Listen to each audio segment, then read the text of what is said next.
कहानी भूतिया हवेली। एक बार की बात है, एक छोटे से गांव में एक पुरानी हवेली थी जिसे सब लोग भूतिया मानते थे। हवेली के बारे में कहा जाता था कि वहां रात को अजीब आवाजें आती थीं और जो भी वहां गया वह वापस नहीं आया। वजह से थी, एक दिन एक युवक अर्जुन, जो साहसी और जिज्ञासु था, ने तय किया कि वह उस हवेली की सच्चाई का पता लगाएगा। उसने दोस्तों से कहा, मैं हवेली में रात बिताऊंगा, कोई भूत नहीं है, ये सब बस अफवाहें हैं। रात का समय आया और अर्जुन ने अपने दोस्तों को वहां छोड़कर हवेली के अंदर कदम रखा। हवेली का दरवाजा धीरे धीरे खटका और वह अंदर चला गया। कमरे अंधेरे और धूल से भरे थे। दीवारों पर पुरानी तस्वीरें लटक रही थीं। तत्काल था, अर्जुन ने एक कोने में बैठकर अपनी टॉर्च जलाई और आसपास की जांच करने लगा।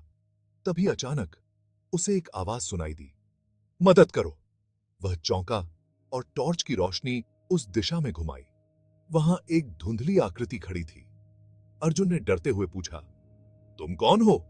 आकृति बोली, मैं इस हवेली की मालकिन हूं, मुझे यहां बंद कर दिया गया है। अर्जुन को समझ में आया कि वह एक आत्मा है जो अपनी मुक्ति चाहती है। अर्जुन ने हिम्मत जुटाकर पूछा, मैं तुम्हारी मदद कैसे कर सकता हूं? आत्मा ने कहा, हवेली के तहखाने में एक पुराना सिक्का है, उसे निकालो और मुझे मुक्त करो। अर्जुन ने साहस दिखाते हुए तहखाने की ओर बढ़ा। वहां अंधेरा था और एक ठंडी हवा चल रही थी।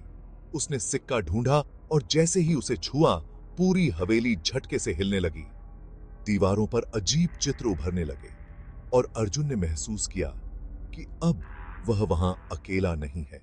जैसे ही उसने सिक्का बाहर निकाला, हवेली में हलचल होने लगी। अचानक वह आत्मा सामने आई और कहा, धन्यवाद, अब मैं मुक्त हूं। तभी हवेली में सब कुछ शांत हो गया। अर्जुन ने गहरी सांस ली और वहां से बाहर भागा। जब वह अपने दोस्तों के पास पहुंचा तो उसने उन्हें सारी कहानी सुनाई। गांव वालों ने कहा कि उस दिन के बाद से हवेली में कभी कोई आवाज नहीं आई। लेकिन अर्जुन जानता था कि हवेली की सच्चाई एक भयानक रहस्य है जो शायद कभी खत्म नहीं होगा। और इस तरह हवेली का नाम फिर से चुपचाप रह गया, लेकिन अर्जुन की हिम्मत और साहस की कहानी हमेशा याद रखी गई।